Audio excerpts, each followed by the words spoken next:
Hi friends, நம்ம இந்த டாப்பிக்கில் டைப்ஸ் ஆஃப் கியரில் செகண்ட் ஒன் ஹெலிக்கல் கியர் பற்றி பார்க்க போகிறோம். ஃபஸ்ட் வீடியோவில் ஸ்பர் கியர் போட்டிருந்தேன்.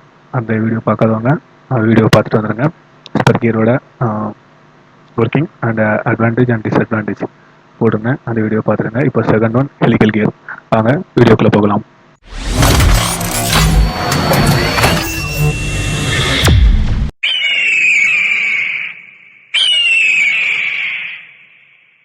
இதுதான் ஹெலிக்கல் கியர். நம்ம காமனாக ஹெலிக்கல் கியர் வந்து எல்லா இடத்துலையும் பார்த்துருப்போம். ஓகேங்களா, முக்கியமாக நம்ம கியர் பாக்ஸில் பார்த்துப்போம். ஃபஸ்ட் இந்த ஹெலிக்கல் கியரை பார்த்துலாம். ஹெலிக்கல் கியர் பார்த்தீங்கன்னா டீத் வந்து கிராஸ் ஆக்சிஸில் இருக்கும். ஓகேவா, ஸ்பர் கியருக்கு ஸ்ட்ரெயிட்டாக இருக்கும், ஹெலிக்கல் கியருக்கு வந்து கிராஸில் இருக்கும். ஓகேவா, இதை நம்ம கம்பெனியில் மோஸ்ட்லி நிறைய இடத்துல நம்ம இந்த ஹெலிக்கல் கியரை பார்த்துருப்போம்.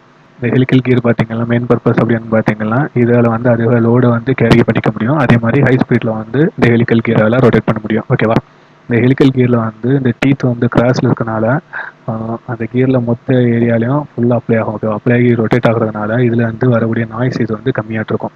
இந்த ஹெலிக்கல் கியரோட டீத் பார்த்தீங்கன்னா பேரல் ஆக்சிஸ் இருக்கும், அதே மாதிரி ஆங்குலர் ஆக்சிஸ்லையும் கிடைக்கும். ஓகேவா, இதோட டீத் டைரக்ஷன் பார்த்தீங்கன்னா ரைட் ஹேண்ட் சைட்லையும் கிடைக்கும், அதே மாதிரி பார்த்தீங்கன்னா லெஃப்ட் ஹேண்ட் சைட்லையும் நம்மளால் இந்த கியர் வந்து நமக்கு ஈஸியாக கிடைக்கும்.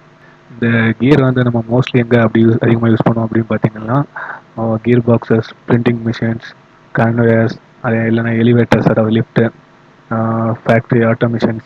நம்ம மேக்ஸிமம் இந்த கியர் பார்த்தீங்கன்னா கன்வேயர் மோட்டார்ஸை நம்ம ரிமூவ் பண்ணும்போது பார்த்துப்போம். ஓகேவா, அந்த ஏரியாவில் வந்து இந்த ஹெலிக்கல் கியர் வந்து நம்ம அதிகமாக யூஸ் பண்ணியிருப்போம். ஓகேவா, அதுக்கடுத்து இந்த ஹெலிக்கல் கியரோட அட்வான்டேஜ் அண்ட் டிஸ்அட்வான்டேஜ் பார்த்துலாம்.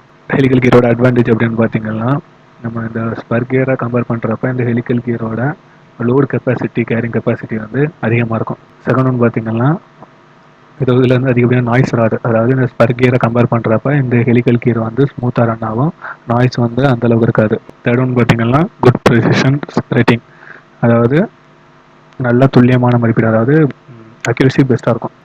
ஹெலிக்கல் கியரோட டிஸ்அட்வான்டேஜ் அப்படின்னு பார்த்தீங்கன்னா இந்த ஸ்பர் கியரோட நம்ம ஹெலிக்கல் கியரை கம்பேர் பண்ணோம்னா இதோட எஃபிஷியன்சி வந்து லோவாக இருக்கும். ஓகேவா, இதை எதனால லோ ஆகுது அப்படின்ட்டு பார்த்தீங்கன்னா இந்த ஹெலிக்கல் கியரோட அந்த கியர் பார்த்தீங்கன்னா நமக்கு கிராஸில் இருக்கும். ஓகேவா, இப்படி கிராஸில் இருக்கும்போது பார்த்தீங்கன்னா இது அதிகப்படியான லோடு வந்து கொடுக்கும். அதான் ஓகேவா, லோடு கொடுத்து ரொட்டேட் பண்ண தொடங்கும். ஓகேவா, இப்படி ரொட்டேட் பண்ண தொடங்கும்போது என்ன ஆகும்னா இதனால அதிகப்படியான அந்த இடத்துல ஹீட் ஜென்ரேட் ஆகுது. ஓகேவா, இப்படி ஹீட் ஜென்ரேட் ஆகிறதுனால என்ன ஆகுதுன்னா அங்கே வந்து பவர் லாஸ் ஆகுது, அதனால அதோட எஃபிஷியன்சியும் குறையுது. இந்த செகண்ட் பாயிண்ட் பார்த்தீங்கன்னா இந்த ஹெலிக்கல் கியர் வந்து கிராஸில் இருக்கும். ஓகேவா, அதனால பார்த்தீங்கன்னா இதோட வந்து லோடு இது வந்து அதிகப்படியாகிட்டு இருக்கும்.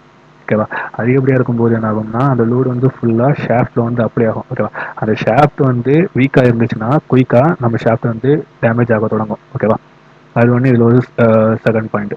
இதோட டீத்துக்கு இடையில வந்து ஸ்லிப்பிங் சான்சஸ் இருக்குது. ஓகேவா, ஸ்லிப்பிங் சான்சஸ் வந்து உராய் வர சான்சஸ் இருக்குது. அதனால கண்டிப்பாக வந்து இதுக்கு வந்து லூப்ரிகேஷன் வந்து கண்டிப்பாக தேவைப்படும். இந்த வீடியோ பிடிச்சிருந்தா நம்ம சேனல் லைக் பண்ணுங்கள், ஷேர் பண்ணுங்கள், கமெண்ட் பண்ணுங்கள், நம்ம சேனலை சப்ஸ்கிரைப் பண்ணுங்கள். தேங்க்யூ.